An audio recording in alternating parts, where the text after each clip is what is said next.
You're a SaaS founder, you've built something solid, but growth still feels harder than it should. Most SaaS companies don't fail because of bad tech. They fail because they've never become a must-have to the right customer. This podcast is here to change that. I'm Ton Dobbe, and this is the Remarkable SaaS Podcast. Every week I talk to founders in the trenches, facing friction, making bold moves, and building companies that last.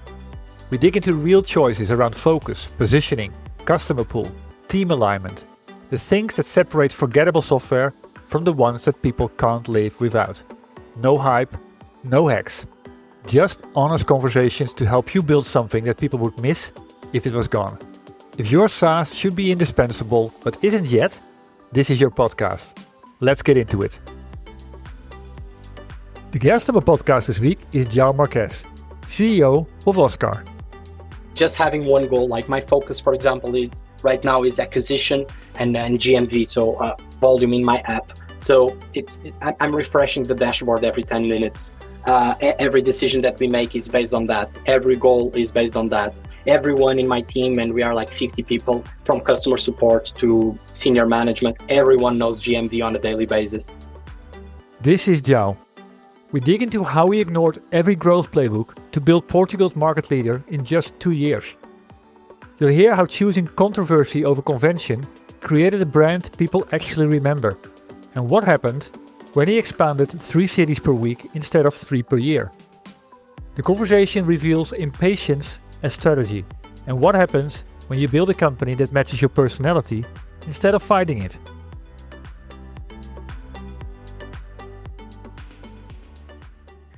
Well, hi, Joao.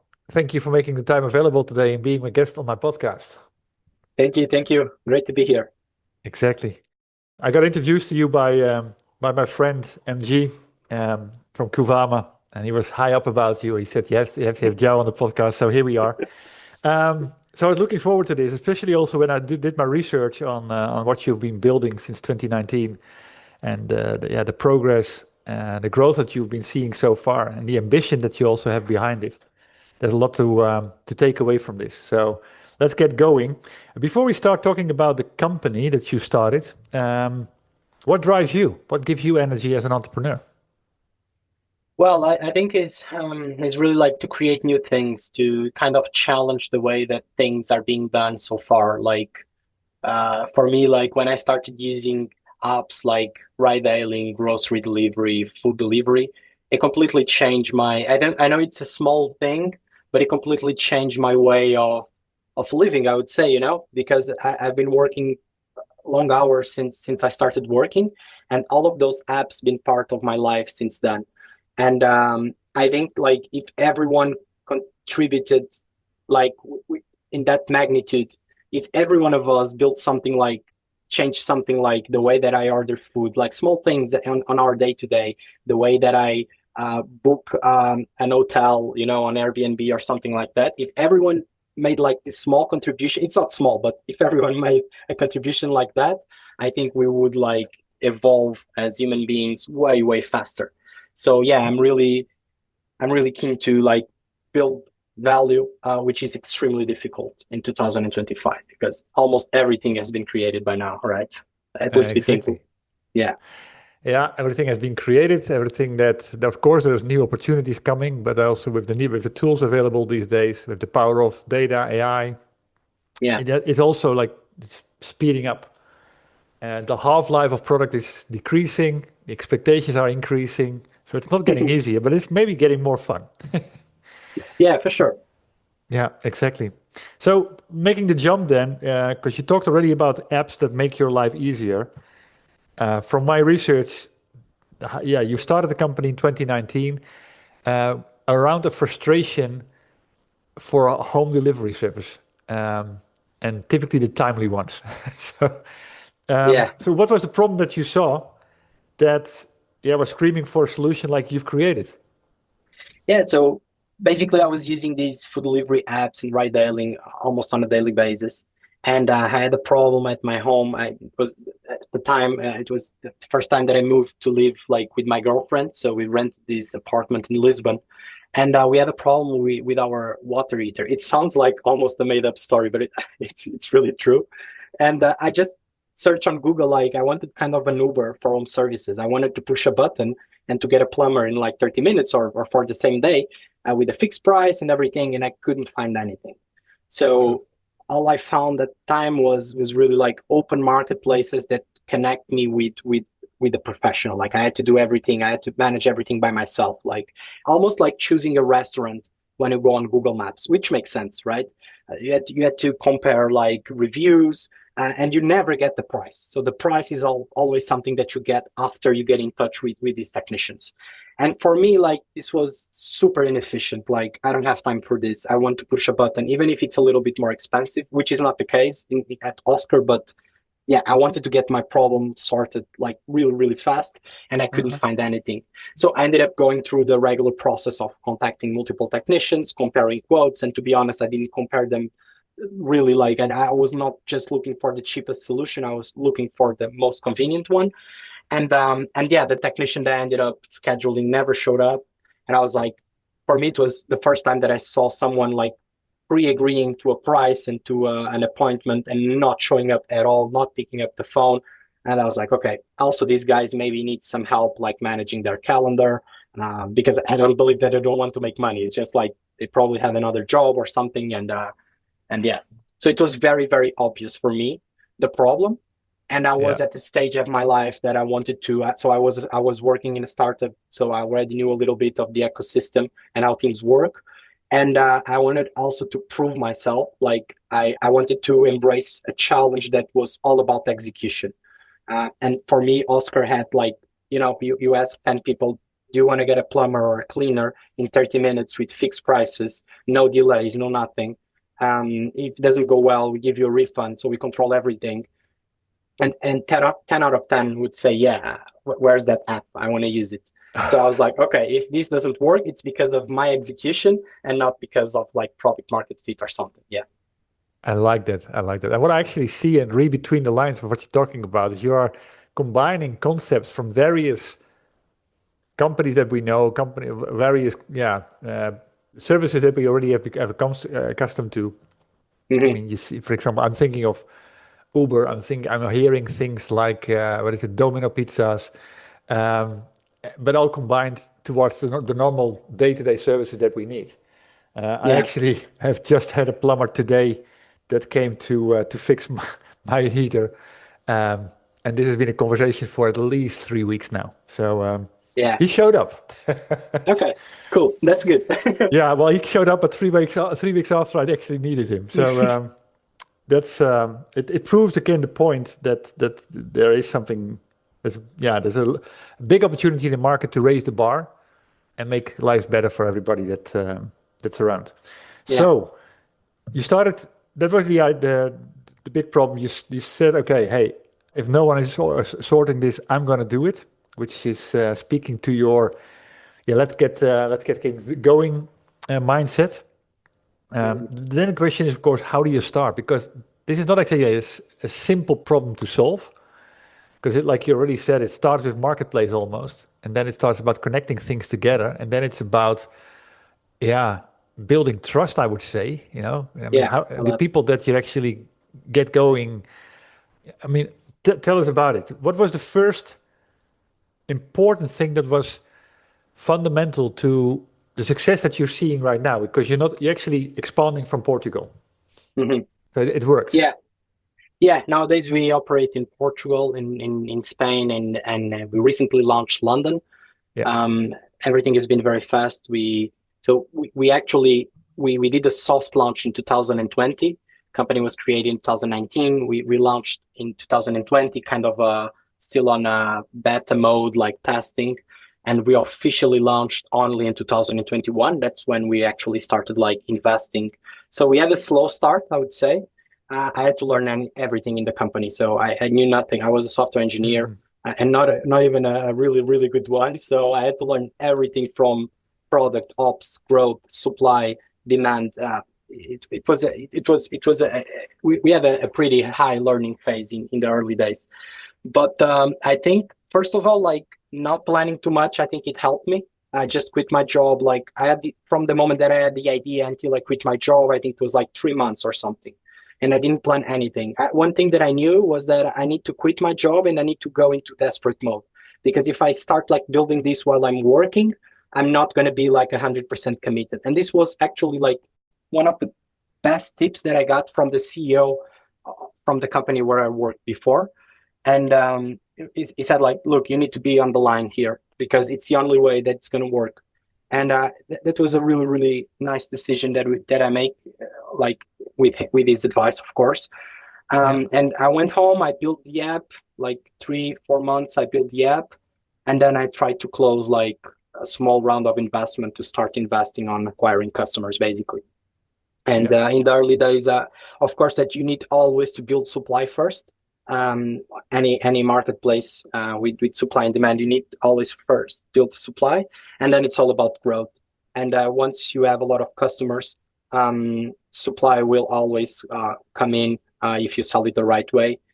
I think it was like focus. Focus for me, it was the most important thing. It still is. Focus on one thing, one goal, one metric, and just put all the energy there. And basically that. Yeah. No, I agree. And talking about focus, it is trait number 7 for a reason in my book. Remarkable software companies focus on the essence. What does focus mean to you? Because see, a lot of people say we are focused, and if you then start zooming in, they're not really. Yeah. I just having one goal. Like my focus, for example, is right now is acquisition and GMV, so volume in my app. So I'm refreshing the dashboard every 10 minutes. Every decision that we make is based on that. Every goal is based on that. Everyone in my team, and we are like 50 people, from customer support to senior management, everyone knows GMV on a daily basis. And we don't do B2B partnerships, for example. Like there's probably a huge potential there, but I just don't do it. Like I focus on B2C, I focus on my ICP, and that's it. Let me make a small interruption here. Joao just made an excellent remark that sets his approach apart from typical startup thinking. He explained how all 50 employees, from customer support to senior management, track the same single metric daily. No other KPIs, no departmental goals, just one number everybody obsesses over. This isn't simplistic, it's strategic discipline. Complete organizational alignment on one metric creates the focus that builds market leaders. And this is what remarkable software companies do. They focus on the essence, they create something valuable and desirable, and then master the art of creating momentum. Do you want to master these traits as well? Simply read my book. I've made the electronic version available for free. Just visit theremarkableeffect.com to grab your copy, and inspiration will spark within 10 minutes. Back to the interview. When we launched in Lisbon in the early days, we launched repair services only in one city. And we only expanded to cleaning services into more than 10 cities in Portugal once we were like 100% sure that this works. Yeah. Like you cannot order an Oscar on a website, for example, right now. And we know that this industry is based on Google search. So most people search on Google for a service provider, and they land on a landing page and they make an order. We don't have that feature on our website. It's 100% mobile app. Why? Because, well, now we are moving and we are already like growing a bit. So we need to also unlock that channel. But until now, I think it's only one metric that you look at on your app. If you are putting another channel, then you have 2 channels to manage, 2 different metrics. It just complicates things. And at least like to build the foundation, I think like the focus is really, really important, and be obsessed. Like you need to be obsessed. It's never enough. Yeah. Mm-hmm. Yeah. Well, I like what you're saying here is that there's 50 people in your company right now, and everybody has the same metric on that dashboard, no matter whether they are in development, in sales, in services, and customer support. Everybody understands this is the one that we need to nail. And every decision that they're taking and executing upon is connected to that. Is it also connected, because between the lines I also hear sort of segmentation type things, which is chapter 1 of my book, Acknowledge that you cannot please everybody. Of course, there's also a form of focus, and it's, you deliberately decided that you were going to go focus on one city and at first also on one particular service, Yeah. and make that happen before you decided to take another one there. What did you And learn from that? one channel as well. I think it's very important. Like Yeah, we focused on IG since the early days, and it's still like our biggest channel. yeah, Um, and yeah, that means that you're not going to please everyone. Like, maybe like someone a little bit older is not on IG, so they will not like use your service or get to know you. yeah, Yeah, I think it's part of the journey. Like you need to have like critical mass on something and then expand to other things. Like sure. optimize at its best, like what it's working, and then expand. Yeah, Um, yeah, and also like I think, for example, the way that we do marketing, the way that we communicate to our customers, I think it's a bit unconventional. I'm not saying that it's better, but I think it's we are very controversial. We are always on the edge of being canceled, to be honest. We either go viral or we get canceled. That means that you are not going to please a lot of people. Like we send SMSs or like WhatsApp message, you might receive one saying like almost like making fun of you, like, hey, your house is Tone, your house is really dirty. It looks like a public bathroom, Some people don't like to get this, but some of them, like you, that you're laughing right now, they like it, and maybe they will order because these guys are really pushing it. But we get a lot of complaints, a lot of people saying like, "Hey, guys, this should be professional. You are treating me in the first person, which is a thing in Portugal and Spain as well. We decided since day one to be informal and to go straight to the point, and yeah, a lot of people don't like that, and that's fine. I mean, there's other apps they can order anywhere else. That's fine. exactly. Well, that reminds me of a completely different topic in my book, which is chapter number 3, aim to be different, not just better, which is also about choices. And different is about, yeah, being more meaningfully different to the right type of audience that then I say, okay, hey, I found my place. I found my vendor, and I can get value from them that I cannot get anywhere else. And yeah, it's really taking it to the next level. I like the word that you use there, unconventional, because Hmm. unconventional is also yeah, it means at the end that you stand for something or stand against something else, but it's also memorable, and that is Yeah, what you really need, particularly in the consumer world. So I mean, how did it come about? How did you start that? yeah. I feel that in 2025, first of all, I think everything starts with it was really hard for us to raise money in the early days. It's still very hard to raise money nowadays for a B2C marketplace. It's hard. Um, but I knocked on every door in the early days, and believe me that I tried, and no one wanted to invest in us. And we got lucky enough to have like 70K as our first round to do something. With 70K, you cannot put all of your money on paid media or something like that. So you need to get creative. You need to do something that it's really different. And so, yeah, being having a background that doesn't allow me to raise a lot of money from the start, because like being a first time entrepreneur, solo founder with this ambition of building a unicorn in 5 or 6 years, I mean, people just don't believe it, and it's normal. I don't blame them. And I mean, a couple of months ago, even myself, I still didn't believe it. Like everything happened so fast.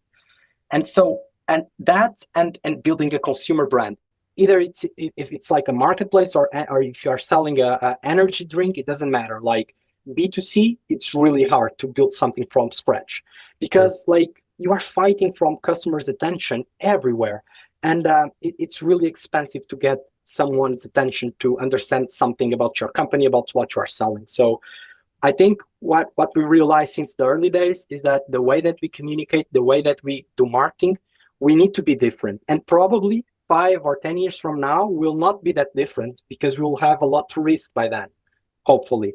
So Hmm. we'll be a little bit more conservative, I would say. So the way that I look at this is like every place where we are doing marketing, where we are paying in exchange for advertising, it's always kind of a bidding war. So you Yeah. either put if you like you can fight with money, but I didn't have that money, so we had to fight for attention basically. So our ads are always very controversial. Everything, it's like we almost get canceled every time that we put a campaign out there. So Really. yeah, Yeah, really, like we did stuff like in the Tube in London. It was a campaign 100% based on bad reviews, and we only put bad reviews there. And I remember like the guy from the agency, you guys really want to publish this? Yeah, we want, because like if we had the budget to put like our ad everywhere in London, which is really, really expensive, I would go for maybe a more moderate approach. But we need to get attention, and people started like sharing things on social media, even if they are saying bad things about you. If the percentage of people that are saying bad things about you, it's lower than the percentage of people that are saying good things, I think it works. True. And yeah, so we try to risk a bit there. Another thing, for example, when we started, like I told you, we didn't have money for paid media for a long-term strategy. Mm. So we decided to go for influence marketing. And at the time, like I met people that were doing influence marketing, and they told me like it's really expensive. Like you pay like in Portugal 3-4K for a post, so it's really expensive. And I was like, yeah, but why not doing it for free? Like you just offer the service. Don't even go there. They will not share for free because they are charging 3-4K. We had more than like 50 really, really big influencers in Portugal sharing, not for free, but as an exchange for our service. So I Yeah. think like, just trying it. Of course, like I'm just talking about the good stuff. There are like 100 things that we tested that didn't work, that we tried to be different. But yeah, the ones that work are the ones that really move the needle and the ones that make the difference. And I can tell you that if we didn't try that approach in the early days, we wouldn't be here right now, for sure. Yeah. Yeah, it doesn't hurt to think about how you can be different, and that, yeah, the whole thing around different at the end is about like the emotions that you touch, and of Mhm. course you can cross the bar, and then you go too far. But if you hit the right nerve, then yeah, it can do a lot. And too many companies are trying to stay on the safe side, and they don't hit a nerve at all, which at the end is all wasted effort. One of the things that keeps coming back to me, I mean, because your service at the end is, of course, it's a consumer service, and there's Mhm. many people around the world that need services like this. But what is the big choice that you're making not to go B2B with this? Because at the end, it could be a similar type of, well, it's a Yeah, different approach, but it could even be much bigger. I think that first of all, like you choose a path in the beginning, and I think we talked about focus. I think it's important to stick to the plan. Yeah, And why did we make that choice in the early days? I think that when startups start, like it's all about the founder. Like it is like it's very tied to your personality because you don't have data to do anything, so you just go with the flow. And I'm a very impatient person. I want things for now, and that's why I was a huge consumer of on-demand services because I want everything for now. And I'm the worst person that you can match to do a B2B sale because I don't have time. No, not time. I have the time, but I have the patience to go and have lunch with you and do small talk and then try yeah. to sell you. And no, I can't do that. It's not on my DNA. I can learn, but I never did it properly. Okay. So yeah. And that's why if you sign up to Oscar, you'll get like 2 emails a day, 2 push notifications a day, 1 SMS per week. We are really, really annoying because I'm very impatient and I want things fast. And that's why we never went B2B. So if I had to do B2B, I need to hire someone that knows how to do B2B because I don't have Understood. pleasure and Yeah. it's not my thing. Yeah. But you touched upon a very important thing at the end, because you create technology and the product fulfills a particular need. You've tested it in the market. 10 out of 10 people said, I want to have something like that. Where is it? Um, then you build it. What was then the hardest nut to crack when it comes to creating the adoption? Because I mean, I realized that, I mean, somewhere I read that in 2 years' time, you were the market leader in Portugal for services like this, which is really fast. Hmm. So something worked. Yeah. I don't think there's a single thing. I think like we Okay. we used the 70K, the first round really well in a way that was really cheap for us to acquire customers. Then we had some metrics, and then we start unlocking like real funding, and that's when things started to really, really grow. Yeah. Basically that. So I think for us, it was the pivotal moment was, okay, these guys are growing. We want to back them up, having good investors since the early days that are 100% aligned with your strategy. And that helped us a lot. So, yeah. it's the easy way, but I think money really helps, especially on Yeah, consumer okay. So businesses. then, well, the Yeah, money gave you reach, paid reach at the end. yeah, Um, but of course, it also had to do with getting people across a boundary. Because one of the things you say is, okay, it's not only kind of getting access to particular service and getting it in, but it's also about 30 minutes. It's also about hmm getting a fixed price. It's also about, so there's a whole range of convenience things that need to be checked yeah. implicitly almost to get things going. At what point did you realize, okay, now it's enough to kind of cross that bar? Um, I think like for me, a really important moment that I realized like, okay, we can build something really huge here Hmm. was when we were able to replicate what we did in Portugal, in Spain, because Ah. yeah, because this is a help stack business, so this is not 100% software, right? So when I believe like looking from like the journey from other entrepreneurs, like SaaS business, it's all about like yeah, you can sell it everywhere in the world, most likely. And then you are talking with your customers. Like imagine if you are selling a HR software, right? And then they tell you like, hey, I would even buy more if you had something to manage my team vacations or to Hmm. manage their stock options plan or to things or like medical leaves. I don't know, things like that. So they start building like features, and they always like going back to the beginning and building. Okay, do I have product market fit here? Yes. Do I need to tweak the product? Okay, maybe more to the right, more to the left, and so you're always searching for product market fit, and that's how they expand. That's how they grow. Usually, you can also like increase sales, but you from the beginning you already unlock like most of the world, most of the countries that you have. For Hmm. us, I think we were restricted. Like we operate like in in the physical world, so you Yeah. need to expand like geographically. So I didn't knew that from I didn't even think about this in the early days. But then I realized like looking at the path from the journey from other startups like that do offline services, that okay, this is all about like replicating in more countries and do what we did in Portugal in more countries. Yeah. And so I needed to prove that. And for me, that was the moment that I was really on the line because we already had something to lose because we already were quite big in Portugal. So what if we cannot replicate this in Spain? Maybe we got luck. You get a lot of imposter syndrome, right? Like maybe Uh-uh. now we got luck in Portugal, so it's not going to work in Spain for sure or anywhere else in the world. So the moment that I started, I remember when I saw the first order in Madrid, I was like, wow, this is gonna work. Like the guy accepted the service, he arrived in 30 minutes. This is gonna work. Like, let's do it. Let's just replicate this as fast as possible. Yeah. Yeah.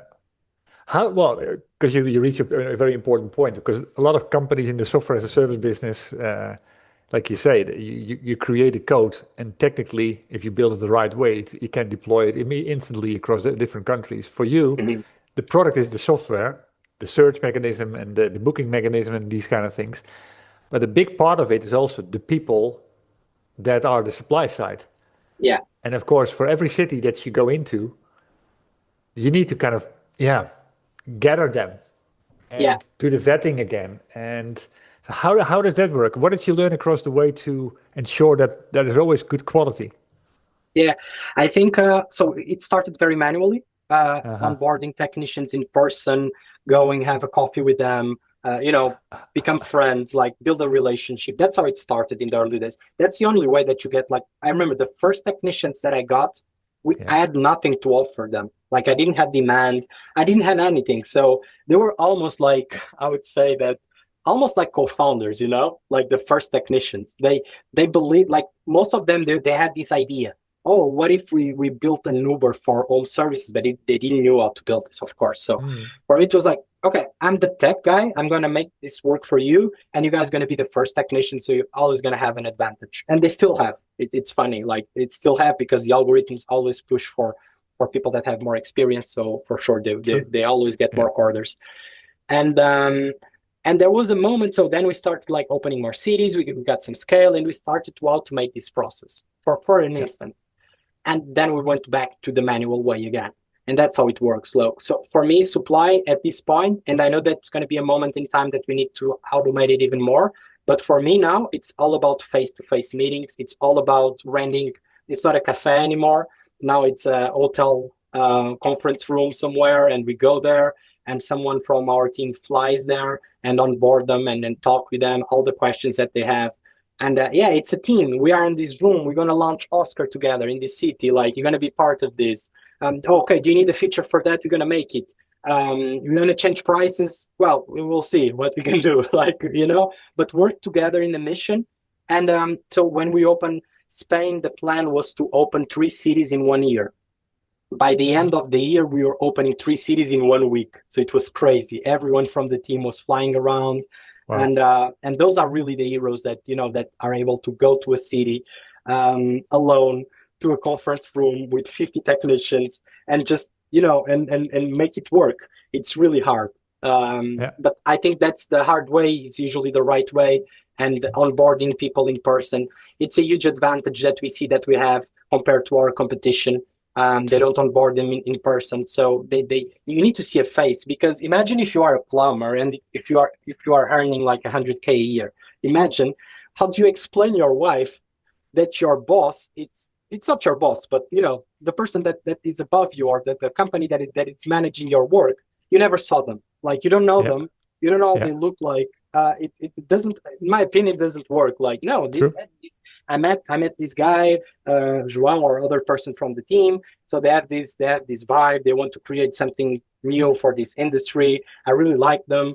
You should meet them. I don't know. Like, it's all about personal relationships. I think it's important. Yeah, exactly. Yeah, it's funny how all these things at the end make part of the puzzle. Yeah. A reality, and like you say, it's becoming your moat because you're doing the hard things, and you keep doing the hard things first, and with that, you create your advantage. Fascinating. So 6 years into business right now, like officially 4 when you launched in 2021. One aspect of business, and I realize you got funding, but one aspect of funding these days is also that you become profitable. Mm-hmm. What has been a point where you said, okay, hey, these are the essential things we have to do to also create a sustainable business that technically could also run without funding over time? Yeah, I think like before we really started like start to be more aggressive on acquisition, we had a moment where we proved that the unit economics worked. Like, okay, because average order value in this industry is pretty high. We charge a big commission as well. I mean, in line with other marketplaces, but because the AOV is higher, you can pay customer acquisition cost a little bit faster. So once we realized that, and I remember in the early days in Portugal, we were paying customer acquisition cost right on the first order. Right now in Portugal, we pay it like 78, 80%.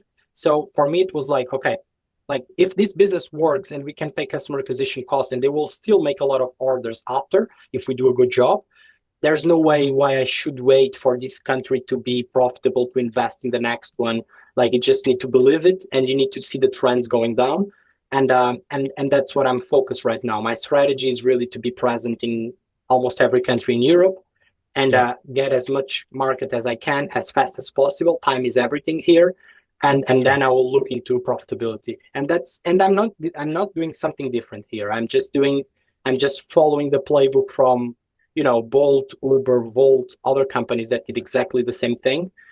And that for me, that's the most important thing, because the biggest risk that we have is someone starting like something exactly like what we are doing that can unlock more funding than us. And I don't want to be in a, food delivery war or grocery delivery war like we saw with Gorillas and Getir and companies like this, where you are almost like giving it out for free.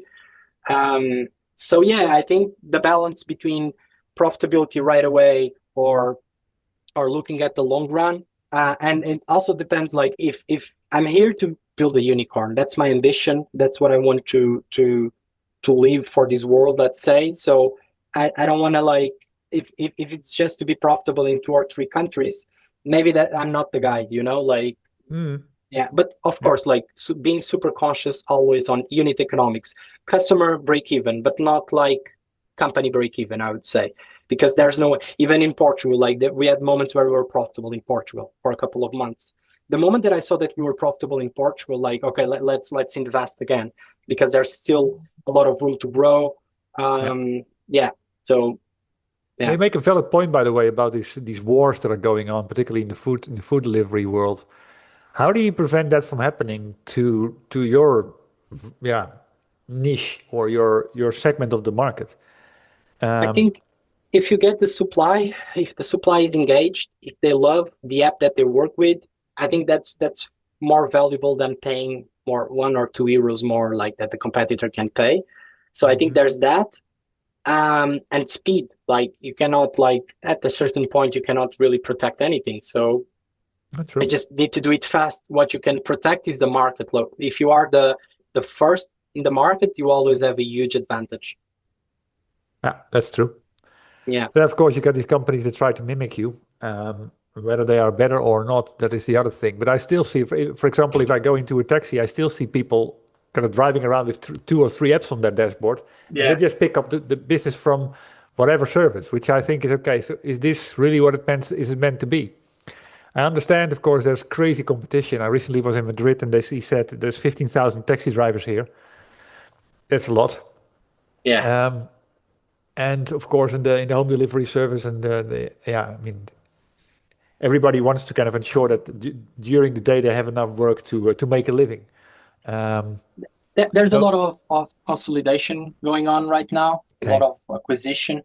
And I think that's the natural path of things. I don't think like we can have like 5 apps for ride hailing. We're gonna end up with 2 maybe. Same for food delivery, and that's why we are seeing this acquisition, like DoorDash acquiring Volt, DoorDash acquiring Deliveroo. Like in Spain, I guess Lyft acquired Prino or something like that. So I think in the next 5 years, we're gonna have like 2 or 3 players, and that's it. And fees gonna go up, discounts gonna go down, and that's what it is. Like I remember in the early days, everything was 50% discount on food delivery, no fees, no anything. I'm still super addicted, and I pay like 3-4 euros delivery fee, and I still use it. It's on my routine right now.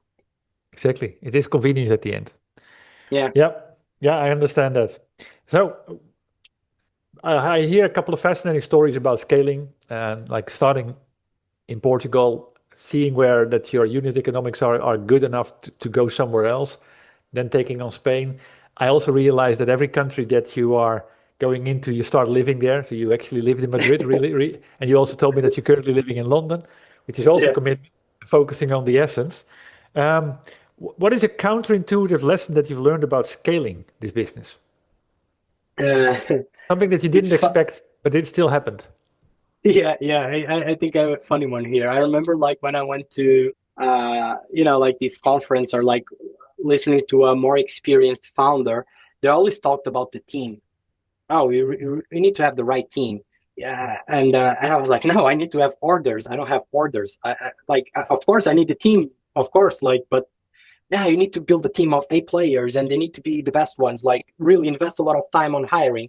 I'm like, guys, I don't even have time. Like, I remember, like, I hired people on the first interview. Like, I remember I hired a customer support agent for Spain. I was doing customer support in Spain. We already were like the market leaders in Portugal. I had a team of like 3 people, and 2 of them quit from one day to the other. So this was like Saturday, and the person that was on customer support was during the week. So I had to do customer support during the week, and then my Spanish is really, really bad. So, and I was like, okay, today I need to end up the day with 1 customer support agent that can help me, because literally this doesn't work. I can't speak Spanish properly. This is shaming, like it's really bad. But I need to, talk with these customers at the same time. I need to keep the day going. So I was interviewing and doing customer support at the same time. And I remember like this guy jumped on the call, still with us today, really good performer. And I was like, look, so I think I want to be fully transparent with you. This is a hard job to do, like working on live operations at Oscar, doing customer support. You have a lot of volume. So, and you have sometimes people that you need to solve things on the fly. It's really a lot of stress. So I was like, I want to be 100% transparent with you, and I want you to feel the job, what it is really before starting. So I have a ticket, I have a customer here. I need to call this customer and explain them that we need to reschedule the service for tomorrow. Can you do it live here on the interview? And the guy did it. The guy nailed it, and he started working from that. We never talked. Like, I remember we talked by the end of the day, and he asked me like, okay, but what's the salary here? And look, the salary is this. What you think? Is like, oh, it's not that. Okay, don't worry. Like, let's put a little bit more. And he's still with us. So yeah, going back to the story, I was like, maybe I don't feel that hiring the best person or like really investing a lot of time is the most important thing, because I need someone for yesterday, basically. And the business started growing, and I focused so much on scaling everything: supply, growth, product, everything. And one thing that I really forgot was to scale my team. Not the number of people, but the structure of the team.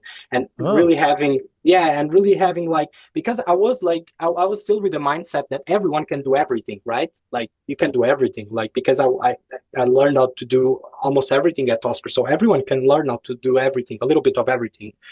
And yeah, that's not the case. So at a certain point, you really need to focus on hiring. And it hit me like 6 months ago, maybe only. And okay, I need to find the right person for this. And the right person is not the person that worked in a big company or that have a logo on their CV. It's really about mindset. It's really about things like your personality, things that don't change, because you cannot change people. You don't change people when they have more than 20 years old. Like, you can change them. Like, they can improve a little bit to the right, a little bit more to the left, but they will not change the way that they are. If they are not obsessed, if they are not ambitious, they will never be, in my opinion, at least. Or at least I don't have the time, to be honest, and I don't have the skills to do that if I want to build something big really fast. Yeah, it is about mindset. Yeah, so I'm really proud that today we operate with a team that is smaller than what we operate in the past. Yeah. Not a lot of managers, a lot of people creating value every day, everyone aligned. I work with a very close circle of people that I really trust a lot. And things happen in I would say in a better way, but there's no right way or wrong way. I think there's the way that you are comfortable to operate with, and you just need to be. I think we need to be in an environment that we are comfortable to reach our maximum potential. And yeah, and we have a culture that it's a bit, I would say, not very common nowadays, like the hustle culture, the obsession, the ambition. We work long hours and stuff. And if you are not 100% transparent in the job interview, you are just fooling yourself. You can't lie, because it's easier if hey, Tom, come and work for Oscar. We have amazing breakfast every day. We have a lot of work-life balance. We have a pool at the office. It's gonna be awesome. Like, no rush. We are big. We are structured. So just come. And then you arrive the first day, and it's just a bunch of savage people inside an office, like working long hours. It's 10 p.m. There's people at the office. Why should I do that? Like, it's lying to people. Yeah, it helped me hire you really fast, and that's cool. But then it's not gonna work. And then I'm gonna have more time, like, to hire someone for that role. Like, it's not really the good way, and I don't think it's fair to the people. So be transparent. Completely for me, agree. It's important. Yeah. Completely agree. You made an important point also about it. At some point you were larger in size, but now you are smaller. But actually, you're growing. You're creating leverage. That's what I hear between the lines. Have you become more focused on creating leverage with the team that you have? What you mean by leverage? Sorry. That at the end, it's this metric of ARR per employee, or like the revenue per employee, not only from salespeople at the end, but actually the whole company. And I really like that metric these days, because it says a lot about how well you are positioned, how well your solution fits with the market, and how fast you can actually scale up. I mean, you're of course doing it city by city, but there's a lot to say about businesses that need to throw a lot of people at it in order to grow. And a lot of people, other companies, they can grow without adding a lot of people. So how is that balance for you? Well, we always need a lot of people, especially like customer support and positions like this. I mean, we are automating some stuff, but it doesn't mean that those people they'll always have a seat at our company. They will just do things in a more automated way, and they need to learn how to use AI for their advantage so they can grow inside the company, because it's hard to grow when you start in a customer support position. Maybe you become a manager, but that's it. Now, if you start automating things, if you start using AI, then you unlock a future that is completely different. But I think for me was the manager mode. That's something that I can't really work with. It's really hard for me to, like, when you don't know how to do something and you hire someone to do it for you.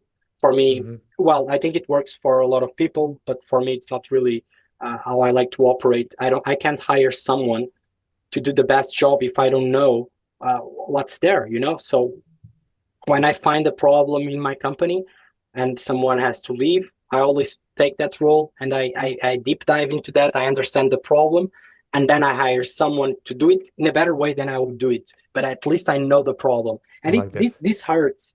You have to have a lot of flexibility. You need to be able to, there's a problem with customer support, and now I'm doing customer support. Like it's hard because at the same time you are talking with investors and you are selling that, that your company works without you. Well, the manager mode for me never worked, never made sense. And I think that's why now we have a smaller team that we had a couple of months ago, because there were a lot of managers hiring people like, oh, I don't know how to analyze this metric, so I'm going to hire a business analyst. Like you hire a business analyst when you do so many analyses that you already know how to do them, that you need someone to make your time more efficient, not to do something that you don't know, right? Exactly. At least that's the way I see it. Is it also this whole thing of, chapter number 4 of my book is Remarkable Software Companies Master the Art of Curiosity. And I think that is what is sort of you're implementing between, maybe even without realizing it, there's no such thing as we don't know. Yes, we know, and we are going to be curious enough to understand it.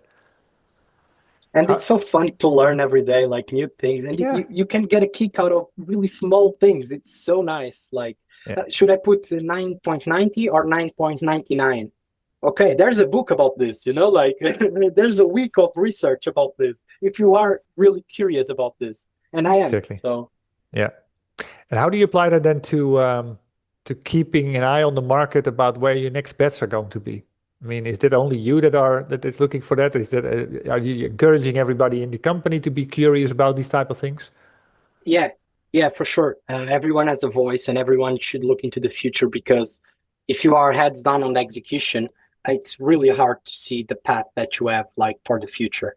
Moments like fundraising for me, and or board meetings or doing a deck, I think they are more valuable for me than for the person that I'm actually doing this for, because it's the moment that I can really sit and think about, like, what's going to be the future. It's the moment that I have to read and to plan a little bit longer, because every day I'm in trenches, so it's hard to see the long-term vision. But to be honest, at least on my business, I think if we were doing like some AI, rocket science stuff, maybe it shouldn't be like this. But most of the things that we need to do, customers tell you, like, best way to do anything, like to plan any new feature, is just read tickets from customer support, because call customers, because they tell you. I mean, this is nothing new, but just tell you, like, hey, I want this feature. Okay, 10 people want this feature, 100 people want this feature, 1,000 people want this feature. Okay, let's build this feature, like they want this. It's more of a matter of prioritizing effort versus impact than really knowing what's there to be done. Exactly. Well said. I mean, I could go on for hours around this, but I still have one thing that I wanted to leave for the end. And because we talked about it in the beginning, and I saw that you're pretty passionate about it, which is chapter number 9 in my book, Sell the Idea, not the Product. How important at the end is, you're a product company, you created a product, the product enables a service, it makes the life of other people a lot easier. And still, I think it's in the beginning, well, outside of this call, you said the product actually doesn't matter. Yeah, I think it doesn't matter that much, to be honest. I realized that when we raised those 70K, and I was a software engineer, and I wanted to build the perfect product, right? And I started looking at other startups that were at the same position that I was at the time. And I realized that most of them would burn those 70K to build the perfect product. And they actually had an amazing product, and no one was buying that product. And no one was buying that product because they put more effort on the product than on sales. And sales, it's hard. And especially when you are a software engineer and never sold anything, or like you are not a growth focused person.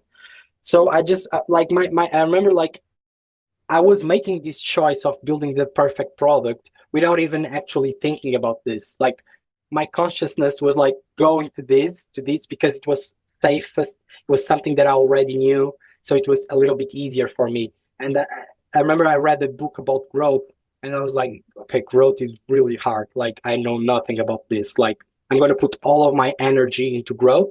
I don't care about the product anymore. It's good. You can call a plumber. You can put like your scheduling, book an appointment, put your credit card. That's it. That's what we need. And let's really push for growth.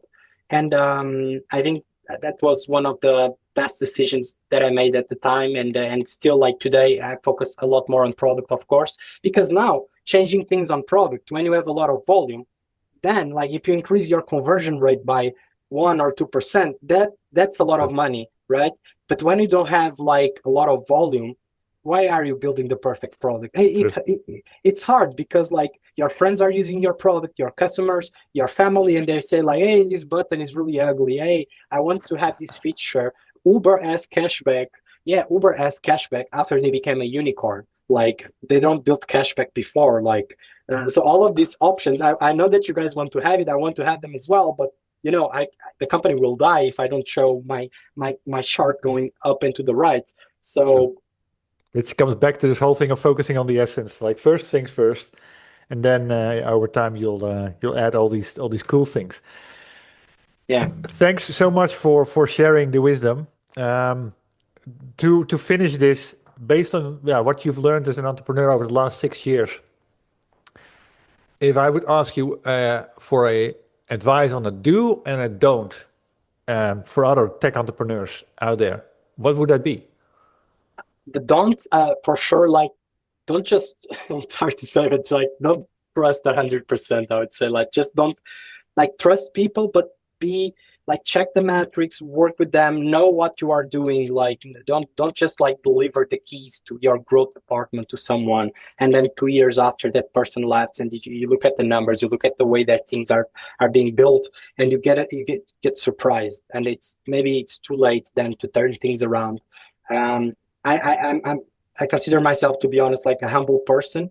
So you try not like, oh, why should this guy is an expert on growth. Why should I like be involved in this? This person knows way better than me. I should just give freedom and trust everything. They will do an amazing job. You get surprised, like how can you learn fast and sometimes be better, or at least like have an open discussion, because I think everyone can work better as a team. So just for that, you shouldn't like just handle something really, really important to someone. It should be involved, and it's hard. It takes a lot of work. True. And the do is, I would say, the do is really the obsession and the hard work and the hustle mentality. For me, like I think if you are planning to create a startup because you don't like to have a boss or you have a cool idea, I'm glad that I didn't thought about all of this before, because if I knew what I knew today, probably I would have started this. Like it's really fun, it's really cool, but it's a lot of work. It's like 12, 14 hours a day, no weekends. Like it's hard. It impacts your family, your relationship, your friends. Like it's hard. So if you do it also for the right way, for the value, not for the money. The money will come. If you create value, the money will come, the success will come, or don't, or not. Like you should expect that. Like, yeah, we just want to build cool stuff, I think. Like, and we want to one day maybe to have an exit for what? To get money to invest in to build the next big thing. And that's how we do it, right? That's what we so the story is never like the good things that you see. It's really it's create the value to see. Like I'm very proud that in Portugal, almost everyone knows Oscar. Like we changed the way of people hire these services. We saved so much time for people that so they can really focus on their work, on their craft. Like if you are a lawyer, you shouldn't be cleaning your house. Like it doesn't make sense, because I pay lawyers and I know how much they cost by the hour. So don't clean your house because you are losing money every day. Like just call an Oscar. Like Exactly. I like how you phrase it, call an Oscar. And that has, of course, got a connotation with it as well. But I completely agree with you. It's I always applaud for those companies that measure their success by the impact they help their customers create, and this is a great example of that. So where can people go to find out more about Oscar or to say hi yeah, to you? yeah. On LinkedIn, I'm always available. I really like to discuss things and then to be in touch with everyone as much as possible. And Oscar, we are on the App Store, so you just search on the App Store Oscar, or we have a website oscar-app.com. And yeah, hopefully we'll be present in more countries in the coming months, years. Yeah. That's our mission. So yeah. Coming to a place near you soon. So, guys, thank you Exactly. very much. It was a pleasure to talk to you and learn about your experiences. Thank you, Don. Amazing questions. Thank you so much. Really nice. And this wraps up my conversation with Joao Marques, CEO of Oscar. If you got value from this episode, please share it with other SaaS founders who need to hear this as well. And if you got 10 seconds, a quick rating or review on Apple Podcasts will help more people to find these conversations. Thank you for listening to the Remarkable SaaS podcast. If you want more insights like this, subscribe to my daily email, Espresso with Ton. It's a 2-minute shot of clarity for SaaS founders who want to create pull, not push. You can sign up, along with getting my book, at valueinspiration.com. See you in the next episode.